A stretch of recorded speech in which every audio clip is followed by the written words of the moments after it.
Everyone. तो फिर से जी स्कोर में आपका स्वागत है। सिग्नल सिस्टम के एक क्वेश्चन के साथ। क्वेश्चन को नोट डाउन करिए, खुद से सॉल्व करिए, बन जाता है तो बहुत अच्छी बात है।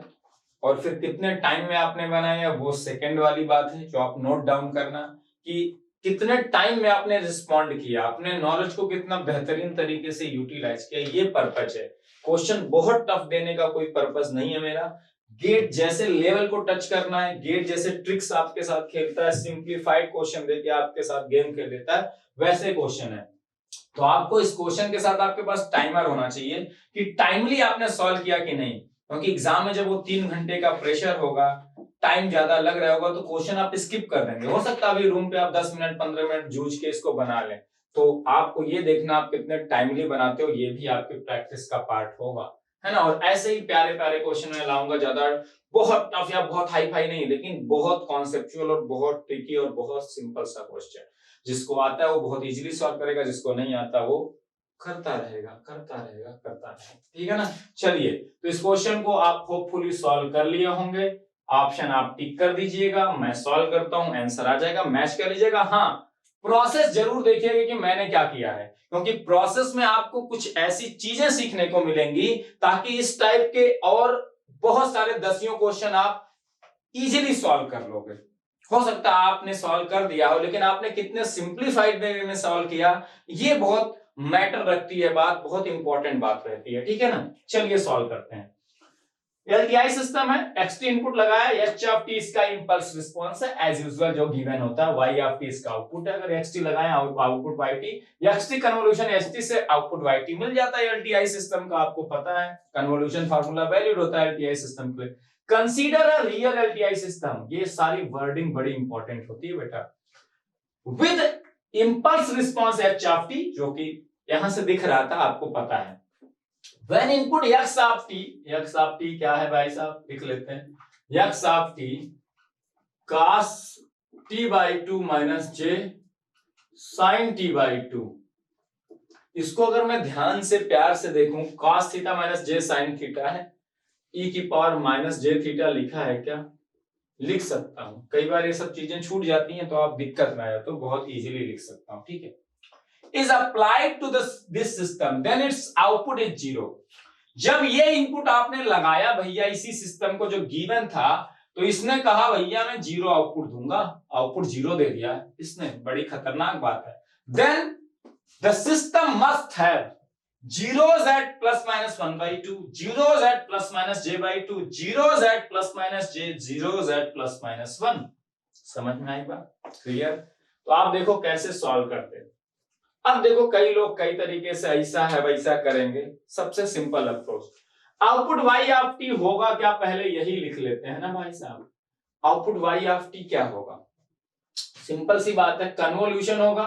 Convolution xt convolution with st, उसको कन्वोल्यूशन को मैं क्या लिख सकता हूं, या तो x tau h of t minus tau लिख सकता हूं, या मैं क्या लिख सकता हूं, minus infinity to infinity h of tau x of t minus tau d tau लिख सकता हूं। मैं ये वाला लेके चलूंगा, क्यों, क्योंकि मुझे सिस्टम के बारे में बताना है कि उसके पास कितने जीरोस हैं। जीरोस हैं तो कहां पे जीरोस हैं, then system must have zeros at this this this. तो मुझे h ऑफ टाउ लेके चलना है, क्योंकि h ऑफ टाउ आपके सिस्टम को रिप्रेजेंट कर रहा है, h ऑफ t तो आपके सिस्टम को रिप्रेजेंट कर रहा है। एलटीआई सिस्टम किससे रिप्रेजेंट होता है, अपने इंपल्स रिस्पांस से रिप्रेजेंट होता है। तो मैं इसको ये वाला फार्मूला यूज करूंगा। चलो देखते हैं, आउटपुट 0 है कह रहा है ना, तो आउटपुट को 0 लेंगे, वाई टी को देखते हैं, पहले लिखते तो हैं। यहां ध्यान से देखो, minus infinity to infinity h of tau, तो h of tau x of t minus tau क्या हो जाएगा, xt या e की power minus j t by 2, तो t की जगह t माइनस टाउ रख दूं तो ये क्या आ जाएगा, e की पावर माइनस जे, t की जगह रख दिया t माइनस टाउ बाई 2, भाई xt ये है तो x of t minus tau क्या, t replace by t minus tau, बाकी चीजें as it is, h of tau d tau. यहां से देखो e की power minus j t by 2 into e की power plus j tau by 2 आएगा। ये इंटीग्रेशन टाउ के रिस्पेक्ट में ध्यान देना, तो जेटी बाई 2 e की पावर माइनस जेटी बाई 2, उसमें टाउ है ही नहीं, केवल t है, तो t will be independent of tau, क्योंकि ये इंटीग्रेशन टाउ के रिस्पेक्ट में है, तो जो जिस चीज में टाउ नहीं है वो इस टाउ के रिस्पेक्ट में क्या है, कांस्टेंट है। ये टाउ के रिस्पेक्ट में इंटीग्रेशन है, तो जहां जहां टाउ है वो इसके लिए फंक्शन है, उसके रिस्पेक्ट में इंटीग्रेशन करेगा। जहां टाउ नहीं प्रेजेंट है वो सारे इसके लिए क्या है, कांस्टेंट है। तो e की पावर अगर ध्यान से देखो -jt/2 बाहर आ जाएगा, क्योंकि उसमें टाउ नहीं है, तो इस इंटीग्रेशन के लिए वो कांस्टेंट है, बाहर आ गया कांस्टेंट। -इनफिनिटी टू इनफिनिटी क्या बच गया, h ऑफ टाउ e की पावर j τ/2 d टाउ आ गया।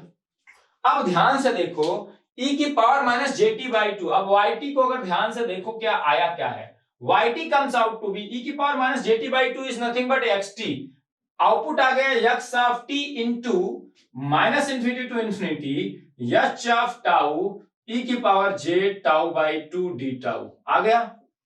ध्यान से अब देखो xt तो जीरो है नहीं, आपने क्या कहा, ये आउटपुट yt किसके करस्पॉन्डिंग आ गया, इसी इनपुट xt के करस्पॉन्डिंग आया क्या, xt इंटू समथिंग, और ये xt इंटू क्या है, एक कांस्टेंट है। अगर ध्यान से देखो, क्योंकि ये टाउ का फंक्शन है, टाउ के रिस्पेक्ट में जब इंटीग्रेट करोगे टाउ का फंक्शन आएगा।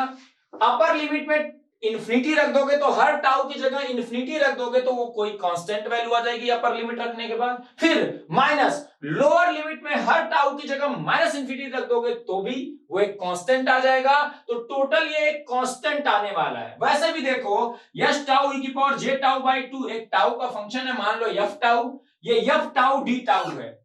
f tau d tau -infinity से इनफिनिटी क्या बता रहा है, एरिया अंडर करो f टाउ, और -इनफिनिटी से इनफिनिटी में इसको इंटीग्रेट करो तो टोटल एरिया अंडर करो, तो टोटल एरिया अंडर करो एक कांस्टेंट वैल्यू आ जाएगी। लॉजिक तो ये आ गया yt equal to xt into some constant. अब बताओ yt को जीरो होना है, xt तो जीरो है नहीं, xt तो एक फंक्शन है, यानी कि इस चीज को जीरो होना पड़ेगा, क्योंकि इंफॉर्मेशन दी है कि इस इनपुट xt के लिए आउटपुट yt जीरो आ रहा है, और आउटपुट आया क्या, xt into some constant value. So xt तो जीरो है नहीं और आउटपुट yt को जीरो होना है, तो this will be zero definitely, this is going to be zero. मतलब यहां से लॉजिक निकल के आया -इनफिनिटी to infinity h of tau e की power j τ/2 d tau must be zero, ये निकल के आया।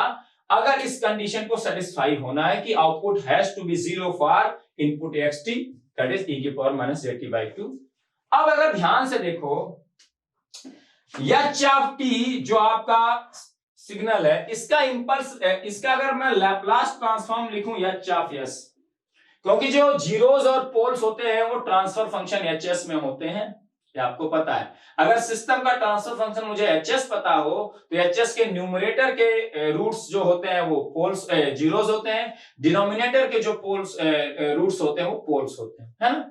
और इंपल्स रिस्पांस st का Laplace transform h of s he transfer function होता है सिस्टम का। तो h ऑफ s अगर मैं लिखूं ध्यान से, क्योंकि ये देखो h ऑफ t e की पावर j t/2 टाइप का कुछ है, अगर ध्यान से देखोगे तो कुछ रिलेशन मिल जाएगा यहीं से।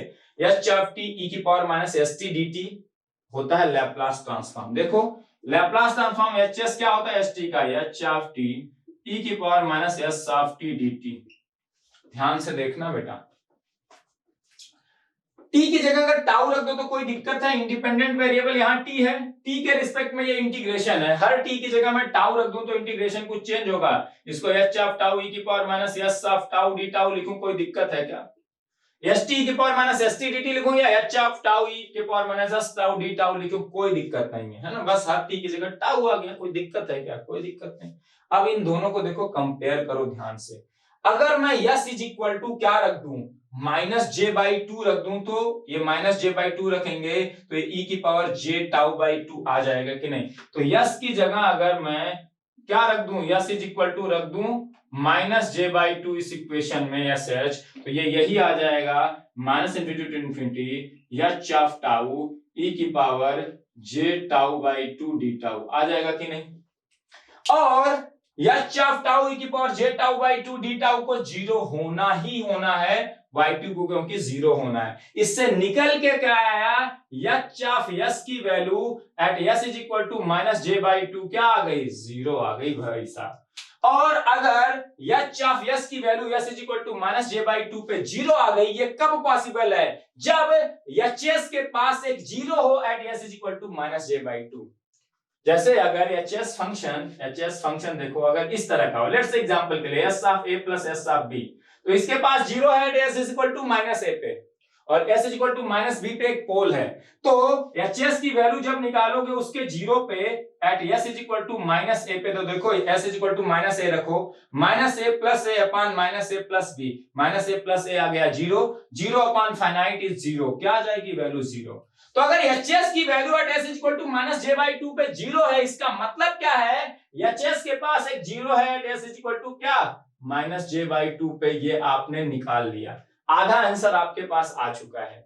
यहां से ये पता चला कि अगर इस इनपुट के करस्पॉन्डिंग आउटपुट को जीरो होना है, तो जो आपका सिस्टम है उसके पास एक जीरो होना चाहिए at S is equal to minus J by two पे।